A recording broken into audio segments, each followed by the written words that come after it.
Hey, Fragrance family, I'm Daver. And I'm Cy. And we're we Fragrance, are the Fragrance Bros. Come at you again with another review with guest host Cy, Frag Boy Stewie. How you doing, Cy? Good, I'm doing really good, Daver. How about yourself? Doing great, and great to have you on again. And today we are reviewing Bergamote 22 from Labo. So date introduced is 2006. It's classified as a woody aromatic. Notes are amber, musk, grapefruit, vetiver, petitgrain, bergamot, vanilla, orange blossom, and cedar. Now, Cy, what do you get out of longevity out of this? I actually get a pretty good longevity. I get around 8 to 10 hours with this one on. I get really good longevity as well, in the excellent range. It lasts a long time, a lot longer than I was expecting it to. A lot of scents like this that are on the fresh side, kind of fizzle out around 6 to 8 hours, and they're dead. And this lasts a lot longer than that, so that's pretty cool. What about projection? Projection with this one, it's alright on my skin, honestly. I think I get projection like around the 2 to 3 feet mark, I think, within the first couple of hours. And then it tends to stay within the 1 feet mark for a long time, for almost like the next 3 to 4 hours, and then it gets closer to my skin. Yeah, I would agree. I would say it's on the average range for projection for me as well. Always kind of want just a little bit more. Yeah. but can't complain. Season, I would say this is great for summer, good for spring, and best for daytime. And purpose, I would say this is great for casual and work. Now, Cy, what does this remind you of? I actually have quite a few fragrances that this one reminds me of from the fragrance perspective. Yeah. The other one is Bergamote Merino. Okay, that's a great cheapie, by the way, and it is awesome. It smells pretty similar to Bergamote 22 in my regard. And the other fragrance is, I think it's from the house C.O. Bigelow. It's called Cologne Elixir White, and it kind of reminds me of those two fragrances. It's very fresh. Bergamot in this just sizzles, sparkles, it's amazing. And I think this is one of the best bergamot fragrances that I've ever put my nose on in my entire life. And I have to say, the neroli kind of a vibe that goes on alongside the bergamot gives it an amazing freshness. And so when I wear this out in the high summer heat, I feel really fresh. Yeah, this is actually the first Labo review that I have on my channel. So congratulations, Cy, for being the first Labo. Oh man, that means a lot. I kind of don't love them as a house. Most of the scents that I've tried from them I think are okay. And when I smelled this a long time ago, I smelled this a few years ago, and I remember really liking it. And then I smelled it recently when we were testing for this, and I was kind of let down. I think one of the reasons I was really let down is this doesn't really sing to me, and it reminds me more of so many cheaper fragrances that smell very similar to this, if not better. One of the things that it reminds me of instantly whenever I smell it is it reminds me of Voyage d'Hermès. This is not exactly that, but it has a similar smell, and this is on the sweeter side. So it kind of just depends on what you want. Then it reminds me also of Mosaic by Imaginary Authors, which I think is an incredible scent. And then I smell this, and this is, very expensive for what you're getting. But it doesn't smell expensive to me. It smells very much like a run-of-the-mill designer type fresh scent. And the only thing that to me sets it apart is that it lasts forever, which is a good thing, I think. It just kind of fell flat for me. I do agree with you when you said it does remind you of a few other fragrances, and like I mentioned before, those couple of fragrances, those are way cheaper than this one. And yes, it does remind me of those as well. And I think you make a really good point there when you said that it's way more expensive than what you get, considering the fact that for 20 bucks I can buy Bergamote Merino, right? And smell kind of the same. Yeah, I'm not going to get the monster longevity out of this, but hey, I can always respray that. And I almost don't want to mention the price yet while I'm talking about the scent, because I try not to let the price dictate my opinion of the scent. So whenever I try to smell something, I try to go in saying, does it smell good? What do I think of this?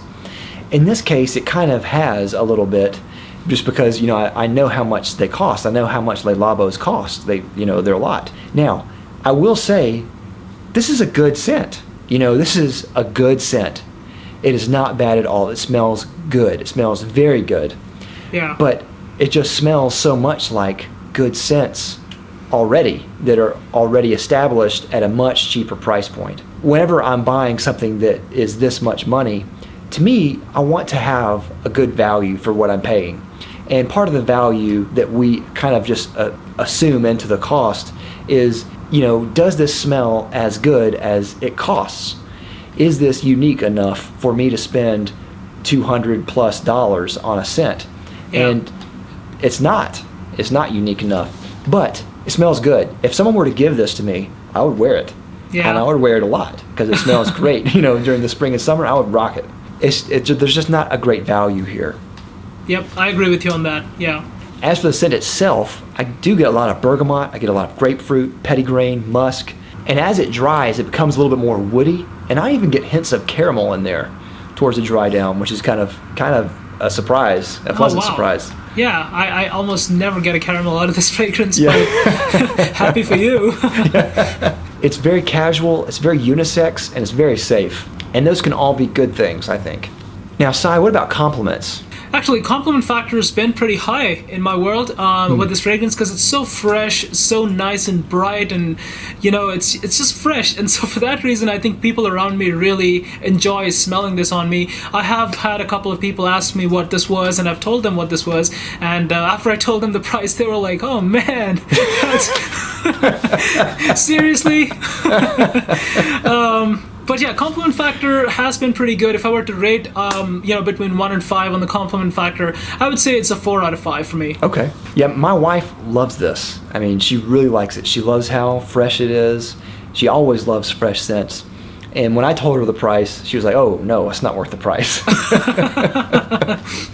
And that's the thing.